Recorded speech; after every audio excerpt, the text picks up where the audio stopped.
Hi guys! My name is Ardis and I am your student nurse for today. I am here to get to grips with the topic ritualistic behavior and negativism. Shall we start? Ritualistic behavior. It is easy to mistake early ritualistic behavior for routines. There is a difference between a routine and a ritual. Routines are, let's say, comforting. But if you veer from your routine, your child doesn't go into a panic. If it's a ritual, your child will panic and will insist you redo the ritual correctly. Children often requires these rituals to ensure nothing bad will happen to them or to those they love. Ritualistic behavior may first start around a bedtime routine. Example of possible early signs. Having to do the same exact behavior when tucking your child into bed. Having to say an exact praise back to your child, or having to tell your child an exact praise at bedtime or before you leave the house. Or your child has to do things in a certain way and will start over if interrupted. Another example of possible early signs. Having stuffed animals in a particular order that cannot be altered, especially around the bed.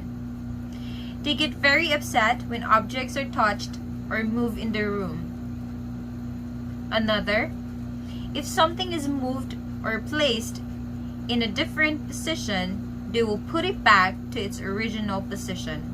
Movements or gestures. Children who are bombarded with distressing thoughts will often make a gesture or a movement to counteract these thoughts.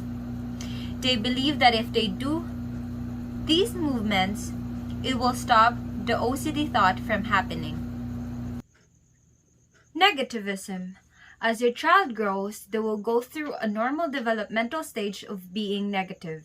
Most children go through a period of time, typically around 14 months or age 3, when they seem to resist everything their parents want them to do.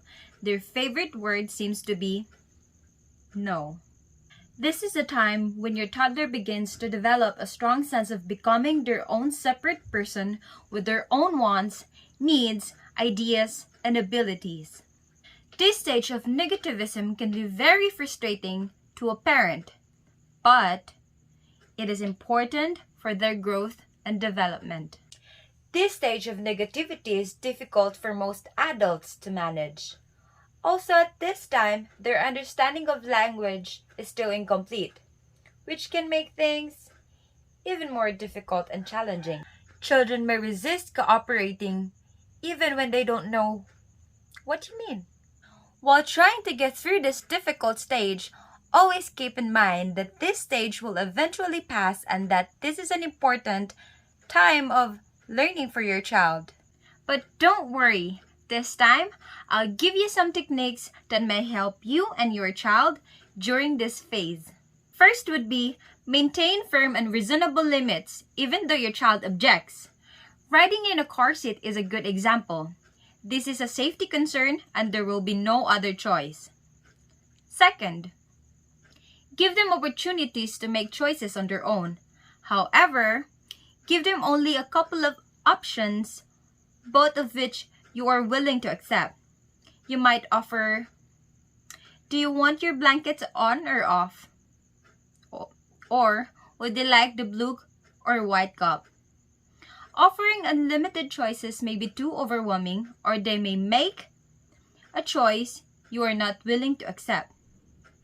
Third, avoid giving choices when no is not an option. Do not ask, do you want to leave the park now? Instead, ask this, would you like to leave the park now or in 10 minutes? Fourth, accept no sometimes. Would you like to play with the blocks? It's okay if they say no. Just like all other stages of development, your child needs you to help them learn. Maintaining a positive attitude will help both you and your child during this challenging period. When you respond to them calmly, consistently, and lovingly, you will promote the healthy brain development, encourage their emotional development, and will decrease stress. So that would be all, everyone. Thank you so much for watching. See you next time. Bye, guys!